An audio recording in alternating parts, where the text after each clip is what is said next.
שלום לכולם, שמי רונן מחברת אינספייר. אנחנו היבואנים הבלעדיים של חברת קוסט בישראל.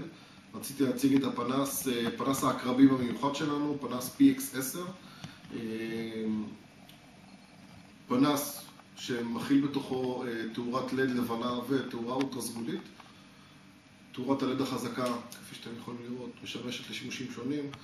הפנס מגיע עם מרתיק ומאוד פונקציונלי, מאוד עמיד לנפילות ומכות, אחריות לכל החיים.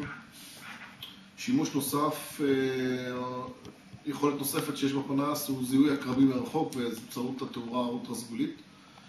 שימוש ששמענו עליו מכמה וכמה גורמים והחלטנו לצאת לשטח ולבדוק אותו.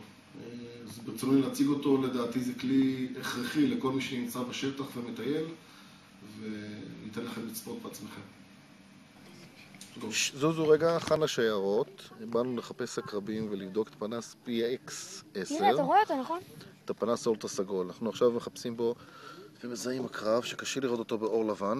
אם נכבה את האור, נפתח את האולטרה סגול, נזהה אותו בצורה בולטת. אני מצאתי אותו, זה לסרטנים? זה עקרב, זה עקרב צהוב. תן מכה קטנה בצד שהוא יזוז. לא, קטנה אני אומר לך, אתה מעיף אותו. אין, לא זז, הוא זז. מסוכן. זה יעני כמו הכתב סתרים הזה. היית איך הוא בולט? ואני ודורון מצא.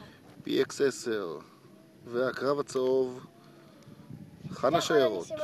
אתם מוכרים את זה? אתם מוכרים את זה? דורון אמר ככה, תראי. הכל בזכות עידו דורון ועידן וייס. תראו זה יופי.